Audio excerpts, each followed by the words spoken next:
Temuera Morrison is pleased that it's science fiction rather than salsa, fantasy rather than the foxtrot, that is putting him back in the limelight.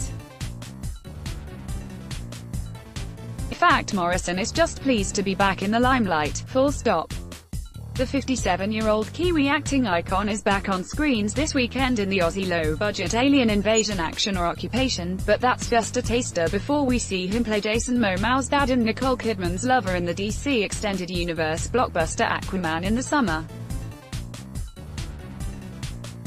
Speaking to me while in the middle of a gym workout, it's chest and back day, he proudly announces. The offbeat and upbeat Morrison, who also achieved Hollywood fame by starring in the likes of Barbed Wire, Star Wars, Attack of the Clones and Green Lantern, says he really enjoys both genres because there are no rules, you can push the parameters a little bit. He admits though he was initially a little unsure about occupation, and writer-director Luke Spark, I was in Australia promoting another sci-fi movie that nobody saw called The Osiris Project, when Morrison met with Spark. He was a huge Star Wars nut, one of those guys that collects Star Wars stuff. My character Django was one of his favorites growing up. I even thought this was a distraction while he was trying to make something else. However, it was at this time last year and pretty chilly here, but the Gold Coast, where it was going to be filmed, has such a nice climate, plus I got to have a bit of a run around as well. And I'm always just trying to make the most of these opportunities, and keep away from Dancing with the Stars, just joking, he laughs, before launching off on the first of many tangents. Some time ago, back in the original days, I was approached about being on the reality competition. I did say that I would do the show, if you can guarantee I'd win. No, we can't do that, they said. I said, what kind of TV show is this? I can't bribe everybody, it's all good. It was ages ago and I'm just joking. It gets huge ratings, as Morrison has shown throughout more than 3 decades on movie and television screens. He's never been afraid of mixing it up. There was his frightening and inspiring turn as Jake, the Musheke in Once Were Warriors, the memorable Dr. Honro Potter in the initial years of Shortland Street. 2005 talk show The Tem Show, short-lived variety program Happy Hour, and even a 2013 reality series ambitiously titled The Life and Times of Temuera Morrison. I figured I had a bit of a colorful background to portray, he told me back at the time of its 2013 release, while he was waiting to pick up his kids from school, admitting that sometimes having the cameras around for the best part of a year was challenging. You do feel quite vulnerable, and sometimes I cringed a little bit when I watched the footage because it's kind of warts and all. Morrison admitted then that he had a few arguments with his good friend Michael Jonathan while filming that show, and confesses that he and Sparks also crossed swords briefly on the set of Occupation. Clearly inspired by 1996 US alien invasion favorite Independence Day, there's a scene in the movie where Morrison's ex-con attempts to advance interplanetary relations by punching his newly arrived foe. However, he recounts that he wanted it to be more than a display of Earth's muscle power. I was interested in the emotion and heart of the thing, but that all got cut out, so I had an argument about it. That said, he was impressed with Sparks and the rest of the crew, describing them as nice people who wanted to make a film that was as good as possible, with limited resources. Some of the effects are very good, he adds. In truth though, Occupation was simply an ideal warm-up for playing lighthouse keeper Thomas Curry in Aquaman, especially since the latter was also going to be filmed on the Gold Coast. There were big scenes I knew I had to do in Aquaman, and it was either do this, Occupation, or go and do a theatre play.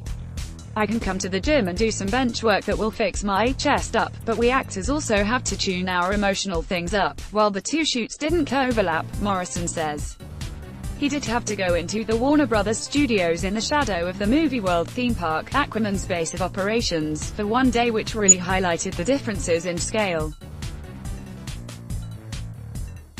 It was huge over there, whereas here, on Occupation, we had to share a lot of the facilities and pitch in 20 actors all in the same room fighting over the banana. Morrison also says that there was one name he kept hearing while he was in the Aquaman van, his old Green Lantern co-star Taika Waititi. He was in the studios before us and all the talk was of Taika and how beautiful a shoot it was, on Thor, Ragnarok, how happy it was and all the music that was blaring during it.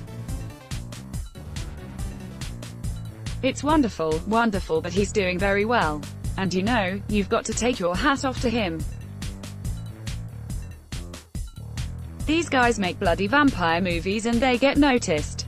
They have tenacity, that's what it takes. Admitting he hasn't seen Waititi in ages, Morrison also confesses he's a little hurt that another of Green Lantern stars Ryan Reynolds made fun of the already much maligned blockbuster in Deadpool 2 earlier this year. He just keeps rubbishing it. Morrison mock fumes, as he sounds like he's temporarily taking his weights routine up a notch.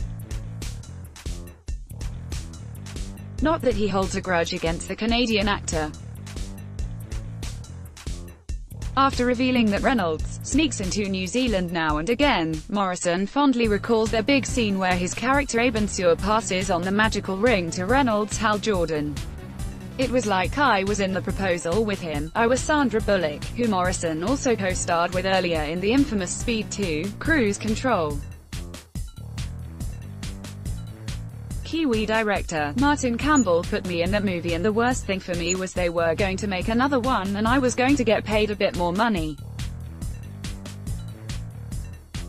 But, because the first one didn't work financially, I guess, Morrison's Hollywood career is laden with those kind of colorful, slightly Howard Luck stories and not just involving him. I mention how his performance in Once Were Warriors has been lauded to me by everyone from his Aquaman co-star Jason Momoa to Winona Ryder, and he recalls how Warriors director Lee Tamahori had all sorts of crazy offers in the wake of its release. Even Arnold Schwarzenegger wanted him for his next action movie. Lee was the talk of the town after Warriors, then he made that Mulholland Falls and then he became not the talk of the town, launching into an anecdote about being picked up in a Green Lantern shuttle bus in New Orleans and having to calm himself when he saw actors Tim Robbins and Mark Strong were already on board. It's clear that Morrison never tires of reminiscing about his Hollywood days past. All my experiences were a bit different, he told me back in 2013. Barbed wire, that was action and Pamela Anderson dressed in leather. There, I was just amazed at all the trucks and the enormity of the sets for a comic book film. It was also hard to beat Speed 2, living on a luxury cruise ship and going up to the upper level to have a little tropical drink and watching the sun go down while cruising on the Caribbean, while beside me Sandra Bullock and all her wardrobe and makeup girls are having a cocktail as well. You have to kind of pinch yourself. He also described working with Brando on the ill-fated The Island of Dr. Moreau as memorable, as was watching Harrison Ford during the filming of 6 Days, 7 Nights. I was one of the pirates, so I was never working, just sitting under a coconut tree waiting for him and Anne Heche to finish their business. I do quite vividly remember sitting on the beach with Ellen DeGeneres and asking her what she was up to. I'm trying to get my TV show off the ground, but no one wants to know me, she said. She was dating Anne Heche at the time and now she's the next big Oprah. Now he hopes Occupation and Aquaman might put him back on Disney's radar when it comes to casting the proposed Boba Fett-focused standalone Star Wars movie. I should be in there, the former Jango Fett says, but no one's ringing. Disney called me for Moana, but they should be calling me for that stuff. I know all about the Mandalorian history and I reckon the movie needs to get down to the gritty stuff. They need to go the bounty hunter way. Morrison has plenty to keep himself occupied in case the Mouse House can't find his number in the near future though. There's the release of the third season of Netflix's 18th century set-for trading drama Frontier, which he got a role on thanks to his new best mate Momoa. Plus there's already talk of an Occupation sequel, which Morrison laughs that he'd do if only because he can then make up for that punching scene he was so disappointed about. Morrison says he'd also love to make a follow-up to his 2014 self-titled covers album. I need to kill some more people with my sultry tones. I enjoyed the process of making an album, it was great and I learned a lot too. It was about reinventing the songs, not just singing them like the originals. Recalling his early days helping Uncle Howard with his stage act, Morrison says he hasn't ruled out a return to treading the boards himself. Funnily enough, someone had just watched me on the project in Australia the other week. They happened to be a producer of one of the Disney theatre shows. It just goes to show how, if you put yourself out there, people notice you again. Admitting that this isn't the first time he's had a call like that, he says he used to always deflect such offers to his good mate George Henara, currently playing the Sultan in the Perth production of Disney's Aladdin. He's a master of that, he enjoys that, that's his game. We have the same agent, so I always used to say, send George, I think it's one for George. He's a beautiful, talented man. As the years advance though, Morrison's stance may have softened. Sometimes, I just don't take it for granted anymore. Sometimes you get these spurts of work, but then it's quite easy to be back looking out at the ocean view and thinking, gee, the phone's not ringing anymore. Then, it's about being stimulated and getting out there so people see you. That's the entertainment industry. You've got to keep turning them out. Occupation M is now screening. Aquaman is due in New Zealand cinemas on Boxing Day.